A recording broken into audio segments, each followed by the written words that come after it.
Ценети екселенции, дами и господа, добро утро, добар ден. Благодарам за поканата да се обратам на оваа важна конференција. Чест ми е да бидам меѓу вас лидерите на Подгоричкиот клуб. Знам дека како ветерани на политичките процеси, секој од вас посветил барем еден дел од својата активна политичка кариера на европските интеграции. Од тука, со своето богато искуство, вие може да придонесете кон градењето на одржлив мир, развој и просперитет во регионот.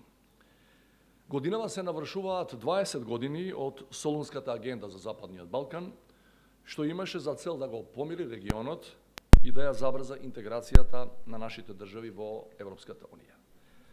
За жал, Солунската агенда беше само делумно остварена и тоа со големо задоснување.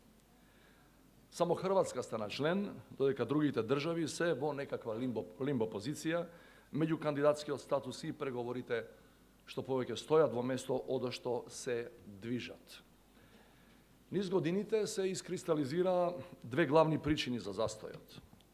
Прво, земјите од регионот не ги завршија своите домашни задачи, или барем не онолку добро и навреме за да добијат зелено светло за членство.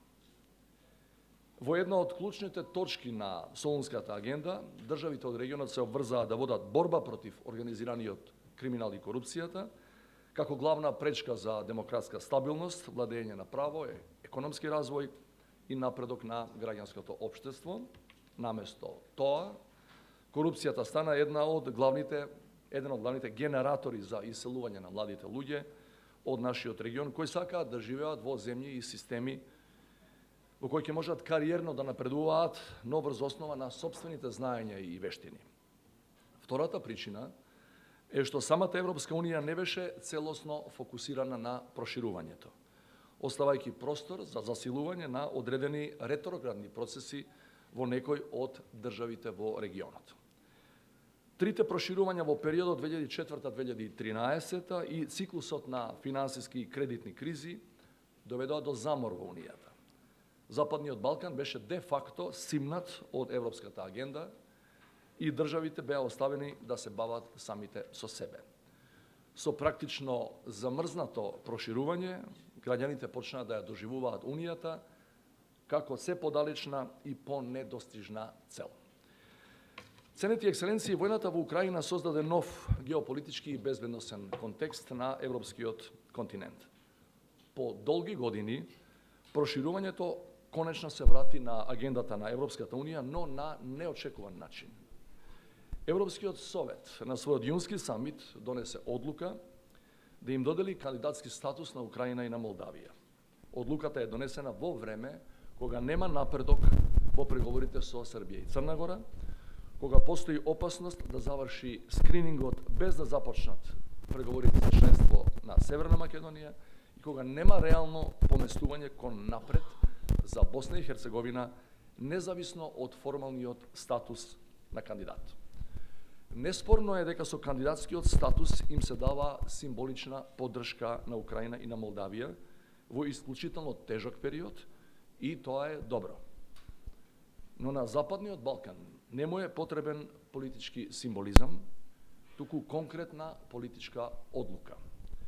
Дополнително, базирајќи ги своите одлуки за Украина и за Молдавија врз геополитичкиот резон, наместо врз традиционалната агенда на реформи и перформанси, Унијата започна да наликува на НАТО алијансата. Председателката на Европската комисија често ја промовира идејата за Европската Унија како глобален геополитички играч, но ако навистина има амбиции да биде геополитички играч, Европската Унија мора прво да го заокружи и обезбеди својот европски геополитички простор преку интеграција на Западниот Балкан. Актуелните случувања на Косово и процесите во Босна и Херцеговина се потсетување дека не смее да се занемарат отворените прашања и невралгичните точки што имаат потенцијал да го дестабилизираат нашиот регион, а преку регионот и самата Унија. Динамиката на проширувањето на Унијата и обединувањето на Европа не смее да зависи од кризи и од војни, Во спротивно се наметнува едно непријатно прашање. Ако Европската Унија сака да ја забрза интеграцијата на Западниот Балкан само поради војната во Украина, што ќе се случи кога ќе дојде до прекин на непријателството? Дали повторно ќе бидеме ставени по страна, како се до некоја следна безбедносна криза, како што беше тоа случајот со мигрантската криза на континентот во 2015 и 2016 година. Сигурен сум дека никој од нас не посакува успехот на нашите држави да зависи од трагедијата на било која друга држава во светот. При тоа воопшто не помагаат двосмислените изјави на некои европски челници кои заговараат прво внатрешни реформи во Унијата, а дури потоа проширување. Прво, гледаме дека и по повод најновиот француско-германски план за внатрешни реформи на Европската Унија се случува внатрешна подолба на Унијата. Второ, ваквите изјави директно го хранат евроскептицизмот во нашиот регион. Ценети присутни, во овој контекст можам релевантно да зборувам за македонското искуство. Од независноста наваму, генерации политички лидери донесоа тешки одлуки и направија големи компромиси во име на Европска Македонија. Неодамна се навршија 5 години од референдумот за промена на името. Неспорен факт е дека Преспа го отвори патот за членство во НАТО, но не смее да се заборави дека референдумското прашање гласеше дали се за членство во Европската Унија и во НАТО со прифаќање на договорот помеѓу Република Македонија и Република Грција. Европската Унија изгуби многу од својот кредибилитет токму на случајот со Северна Македонија. Македонските граѓани се уморни од престојот во чекалната на Европската Унија и нема да претерам ако кажам дека падот на евроентузијазмот и во другите држави од регионот до одреден степен се должи и на македонскиот случај. Еден од најчестите коментари во регионот е дека ако Македонија и покрај промената на името не доби почеток на преговорите за членство, тогаш што можат и што треба другите да направат за да напредуваат на тој пат. Клучното прашање е што може да се направи за да се намали растечкиот евроскептицизам. Наместо реактивен, потребен е проактивен пристап како од државите на Западниот Балкан, така и од Европската Унија. Нашите држави мора да ги удвојат напорите за суштински европски реформи, неопходни за владење на правото и функционални и одговорни институции. Истовремено, Европската Унија мора да покаже поголема грижа за регионот.